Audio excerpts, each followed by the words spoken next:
Is a loved one having trouble managing their money because of health problems or because of memory loss or any other things? When you need to plan ahead in case you need help in the future, are you considering a financial caregiver? What is that? And why do you need one? You're joining the Shelia Smoot Show, and you're going to find out. The Shelia Smoot Show starts right now.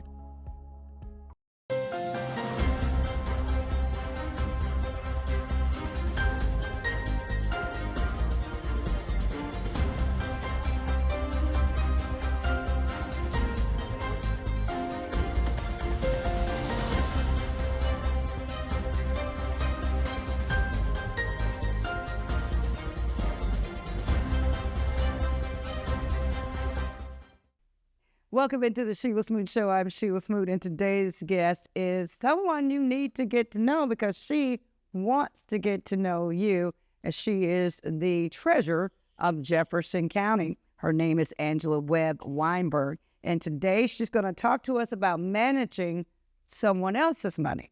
Not your money today, although she'll get to some of that over the next few years, but right now she's rolling out a new program, and we're going to hear all about her financial literacy with the community. Angela, how you doing today?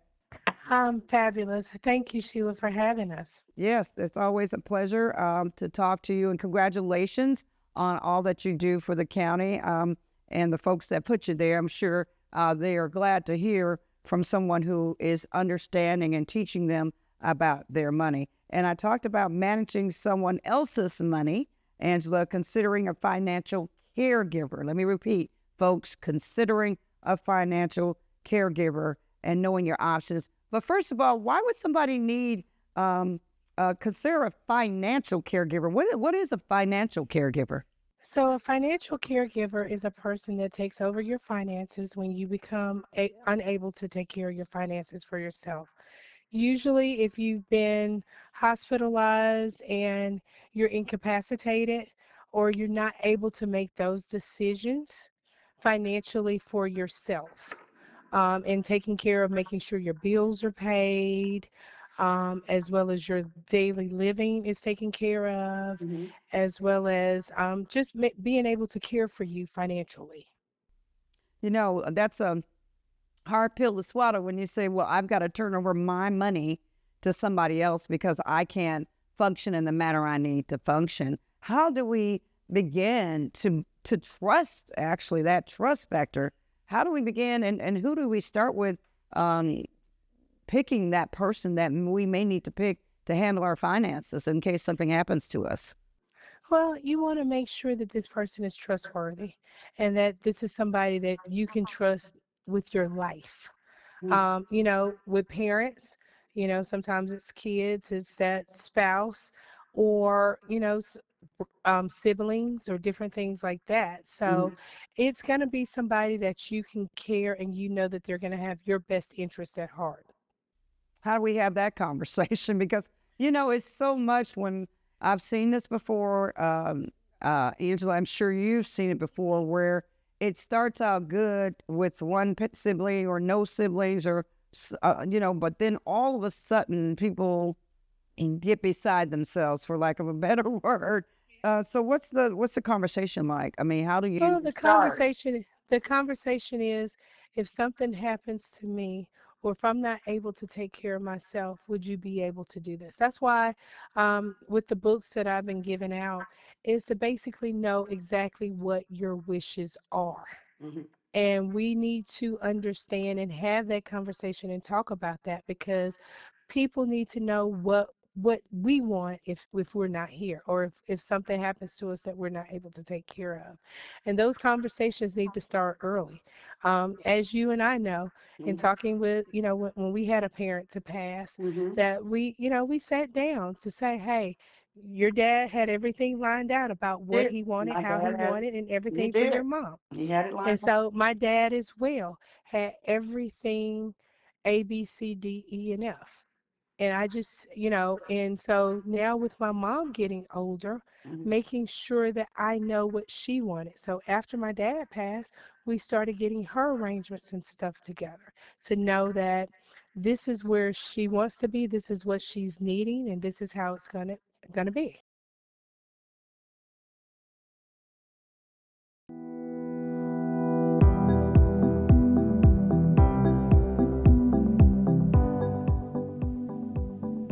Avoiding identity theft.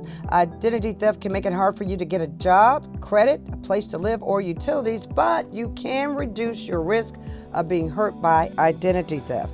Now, how can I protect my identity? First, protect your personal information. That helps you protect your identity. Here are some things that you can do to do that. At home, keep your financial records, Social Security, and Medicare cards in a safe place.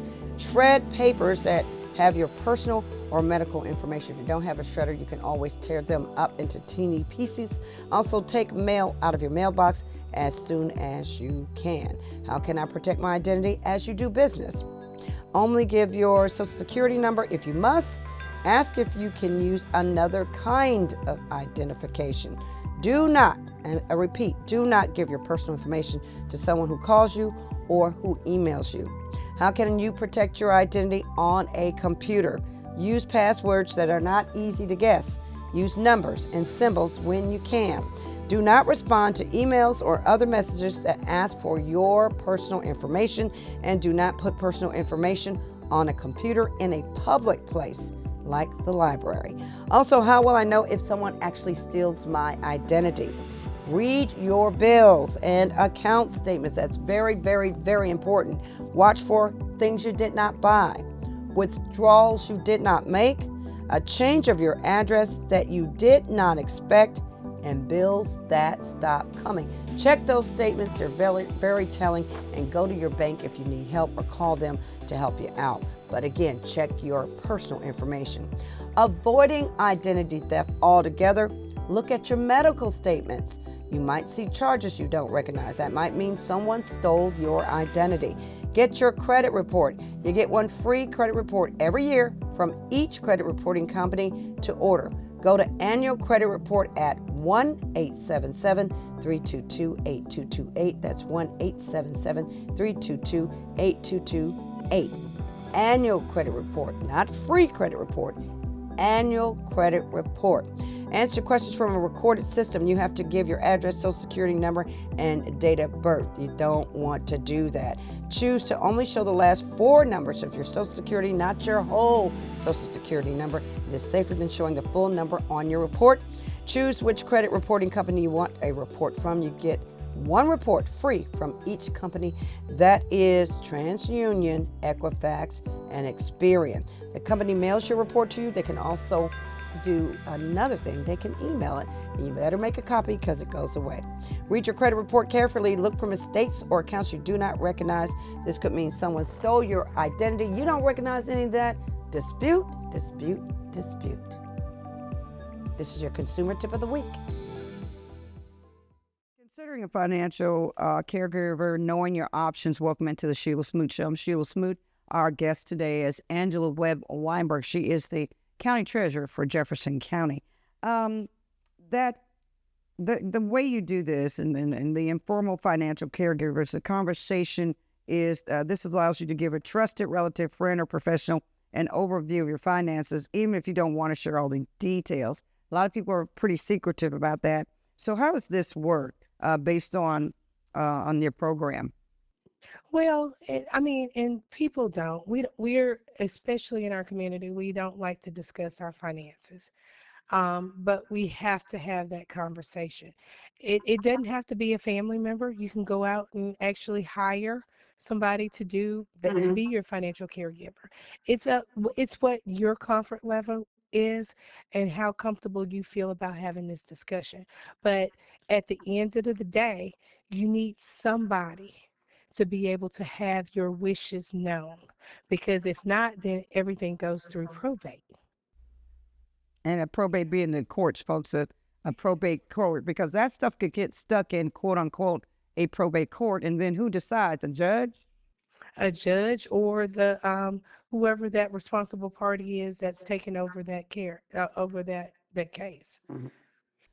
Based on your documents here that you sent out, it says a convenience account or agency account lets you name someone to help you deposit or withdraw your money and write checks. A convenience account is not the same as a joint account where money is jointly owned and the joint account holder automatically gets the money when you die. A convenience account does not change the ownership of the money and the account or give your helper the right to keep the money when you die, that money still belongs only to you. Are you a fan of these convenience accounts? Well, it depends on each person's situation is going to be different. If you have a person, and say for instance, you're in sound mind, sound body, and you're needing that person to be able to go out and get you some items. You know, that convenience account, they're not giving them that particular all of that information. It's set up that they're able to buy your daily need stuff for that. It's not like somebody going in and being able and that's where I think we get confused a lot with the terminology, because we're thinking, oh, it's a joint account, so they can go in my account and take whatever they want, and that's not how the account is set up. And you have to be specific when you're asking for these accounts, because yeah, a joint account, if that person's on that account, they can take whatever it is out of there, even though you say yay or nay, they can still take it out because their name is on that account. On a convenience account, they don't have that luxury. All right. Considering a financial advisor, folks, welcome on, man. We're talking about considering a financial caregiver, I should say, a financial caregiver in case you get sick. Now, Angela, there are certain steps to this. There's power of attorney. Can you explain that? Guardian, trustee, and then there's something in your documents here that say VA fiduciary or SSA representative pay. Can you go over power of attorney for us in regard to this finding a financial caregiver? Yeah, so and I always tell, being married to an attorney, I always tell people, I'm not the attorney, my husband is. So, you want to stay within your lane, and this is the power of attorney is giving that person that power to be able to act on your behalf. It could be a medical power of attorney. It could be just basically a simple mortgage, power of attorney. So they are just enacting on whatever it is with your mortgage. It could be specific, or it could be a general. So you would need to sit down with your legal advisor to be able to tell you which one would fit for you. Like, your situation is going to be totally different than my situation as far as my power of attorneys, because I have 3 young kids, and your child is grown. So you're not going to need the same needs or the same different steps that I would need to take care of my children. Right, right. So we have to look at that. Everything needs to be individualized, and it needs to be tailored to what our lifestyle is. I always tell people to make sure that you have a living will, because you want to make sure that whatever you have, that it's not just deviated and everybody can come in and take what they want. You want to be specific on, okay, I want this child right here to get this percentage of my jewelry. I want this person to get this percentage of, of different things. Be specific, and those need to be updated anywhere from 6 months to a year, because things change. And so you just want to make sure that you're prepared. The biggest thing that we see, especially in county government, especially in probate, and with the land redemptions and heir property and everything like this, people were not prepared. Okay. Preparation is the key. And what I'm trying to do is educate and to make sure that we're prepared, because that next step, it can be a long, drawn out process. Yeah. I see it going through it with my mom, making sure that A, B, C, and D are done, and making sure that her wishes are taken care of. That all's inclusive of the power of attorney. What about a guardian? A guardian. So, in this, a lot of this is if you have a person that's not able to take care of, they're not, they're incapacitated. Martin was a guardian for his grandfather before he passed, to make sure that he was taking care of him while, because he couldn't take care of himself. So he was that person to be able to make those decisions for him, to make sure livelihood and everything else was taken care of for him. And the trustee making those decisions about money or property. Talk to me about that. And with your Why trustee, that's important with your caregiver, choosing the proper financial caregiver? Because all of these are going to be your legal terminologies, and you want to make sure legally everything is done accordance and in order. With your trustee, you want to make sure that that person's going to be the I don't want to say overseer, but caretaker, to make sure that everything that you have laid out is taken care of, whether it's your, your debts, making sure that all your assets are combined and everybody is supposed to get the percentage that they're supposed to get, um, as well as making sure that everything final, with the state sales and different things like that, all of that's taken care of through that trustee. When you Right. have a car, who's going to sell your car if you're gone? If you're not leaving it to somebody, it goes into that trust. So that has to be dispersed. Well, again, the trust being, it specifies who gets your money or property in the trust after you pass away. And so those things have to be set up. So also they mention the types of formal financial caregivers. A caregiver that's VA fiduciary or SSA representative payee. I guess that's somebody that the checks go to, even though, so they can cash them on your behalf. So what's your, explain that to us. You can. So with Social Security Administration, you have to put a beneficiary, or you can add someone on there to make sure that they're doing what they need to do as far as monthly for you. So that's a form that you can add on there. One of the things, the laws have kind of changed with the Social Security Administration. So they used to let you do it online. They're not letting you do it online anymore. So I think now you have to go in person to make Yeah, a lot of sure fraud out there. that, it was a lot of fraud. And Yeah. so they've kind of stopped the, I want to say in February, the online process of changing that beneficiary or adding that person on there. So now you have to go in, and that person has to be with you to be able to say that they wanted to change and make sure that you were their monthly beneficiary. Right.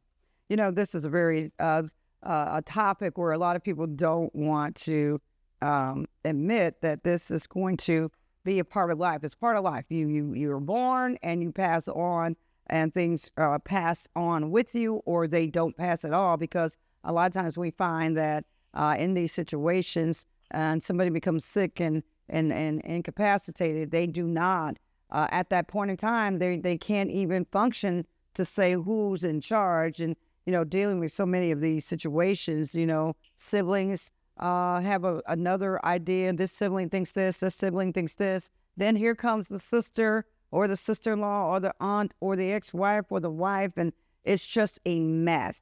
Your advice as and rolling out your financial literacy plan is, why is it very important to find this financial caregiver from your perspective? Because I guess you want people to get, again, as you said, get educated, but as a person that understands what this is, the whole thing I want to ask you is, choosing that caregiver, is that just it is just such a hard thing to do. It is. I mean, because you're entrusting a person with not only your livelihood, but your life. I am I'm my mom's financial, as well as her caregiver for her. So if anything happens and she becomes totally incapacitated, I have to make those decisions. And these are conversations that we had. And and as a child, having to make the decisions for your parent, it's not an easy decision, but knowing exactly what they've gone through or what they want, you know, it makes it a lot easier. It makes it a whole lot easier. And that's where I try to tell people, and I try to let them know I'm living this. I know, because even though I don't want to have those conversations, you have to have them. I mean, even with my husband and, with our young kids, we're sitting down. Hey, Martin, do you understand what I want? Do I want to be resuscitated, or I don't want to be resuscitated? If something happens to me, I want to be resuscitated. Hear me clearly? You better keep resuscitating me. I don't want to be cremated. all you crematories that are advertising around this show, I'm not your client. But people want to know. And you have to know that information, because guess what? If you don't know, then you're not following the wishes of that person. My dad was cremated. Mm-hmm. My mom wants to be cremated. Mm-hmm. So I've got to follow her wishes, Mm-hmm. because that's what she wants in her afterlife. Are you going to be cremated? I haven't made that decision yet. Okay. I do. I want to be rediscovered. I want my bones to be found. I'm telling all of the world on this TV show. Yeah, those are my wishes. So I got all you caregivers out Now there. we know your wishes. So now we Yeah. can say, if somebody come to me and say, "Oh yeah, we're gonna cremate," No, she you're not. ain't never said she wanted to be cremated. So I Exactly. know that. But if people don't know, Uh-huh. we're going on assumptions, and we don't need Right. to go on assumptions, because this is too important. And I've been through family members who have gone when a person passed. Everybody runs to their house to see what they have. Mm. Wow. So Yeah. you don't want to have to go through that. Right. You don't want, so everything is laid out. My whole obituary is laid out. My whole debt is laid out. Mm-hmm. My assets. So Martin has access to that. If something happens to me or Martin, I have, I've given you. You You gave have me the my book. I got to fill it you're gonna out. have my safe box, so you'll know where my stuff is, so my kids are taken care of. Right. Right. And so it's just being prepared to be able to take care of that final spot of where we need to be. All right, sell the house, folks. Sell my house. Take the money and get you something else. I know so many times, Angela, people, that mortgage is still coming if you have not paid it. I've seen people's houses because whatever was going on, they did not continue to pay the mortgage. You have to continue to pay a mortgage. So that financial caregiver is very important to get with somebody so they can tell you all of the things that are going on, because just because they're sick or they're incapacitated does not mean, right, that things stop. It doesn't, and it won't stop. Bills don't stop coming. Just because you died, guess what? That bill's still coming monthly. And if they're not alerted to know that that person has died, guess what? They still taking that money out. That mortgage still has to be paid, and so those lights still might be on. Mm-hmm. So those are things that you have to, if people, and I'm not just saying go out there and let somebody just take over your money. What I'm saying is this needs to be a trustworthy person Mm-hmm. that you know that without a doubt that that person's going to do the right thing.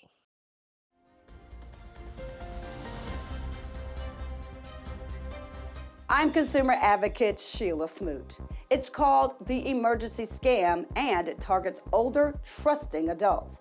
It's time to educate your loved ones to just hang up on the con. The scam starts with a call from somewhere like Jamaica. A loved one is in jail and needs money now. I asked him if this was one of those fraud things, and he said, "Lady, I am trying to help your grandson get out of prison." So I went to the bank and took $1,950. I hear stories on a weekly basis where people are bilked out of tens of thousands of dollars. And it's all from folks who are staying up, trying to figure ways to take money from people. The best advice from the AARP: coach your loved ones to simply hang up and don't even answer calls they don't recognize. I'm Shelia Smoot. Remember, don't be a sucker, be a consumer. All right.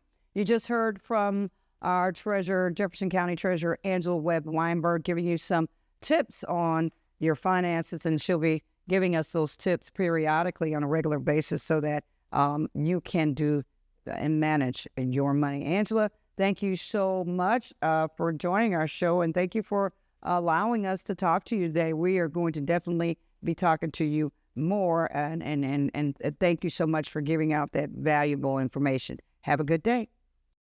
Thank you. And you just heard from the Jefferson County Treasurer Angela Webb Weinberg, choosing a financial caregiver.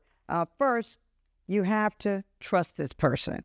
Number two, do you feel comfortable sharing your wishes with them? Will they carry out your wishes, as she talked about, the way that you want them to be carried out? Next, are they willing and able to take on the responsibility? Can they handle the pressure? Can they handle the task that you have put them up to as your financial caregiver? Will they make the decision in your best interest, not in their interest? This is not their money. You don't need to turn that over. It's doing things with your money for your personal items that you need and things that you have to do that you can no longer do yourself. Will they manage the money and property? So you got to look at the property piece of this too. I know we've talked often with attorney Greg Stanley and Stanley and Associates about the property piece on a regular basis. And you know what we think about air property on this show. You got to get that in order now, because you don't want that to go to the court that handles it for you and then you get nothing, or it's minimal, or it doesn't go where it needs to go to the, as I'm talking to the person who may become incapacitated. And will they be able to keep the money separate from their own? You cannot commingle somebody else's money as a financial caregiver with your own personal funds. That is a no-no. And will they keep good records? Your caregiver should keep detailed lists of everything they receive or spend for you. And that includes keeping receipts and notes, even for the small things, even for that cup of coffee that you like to drink every day. And again, choosing a financial caregiver was our topic today. It's very important to know that you need to get your house in order. If you want to learn more, you can go to Managing Someone Else's Money, and that is available at consumerfinance.gov. That's consumerfinance.gov. Again, want to thank you for joining the Shelia Smoot Show. I'm Shelia Smoot. Remember, don't be a sucker, be a consumer, and we'll see you next week.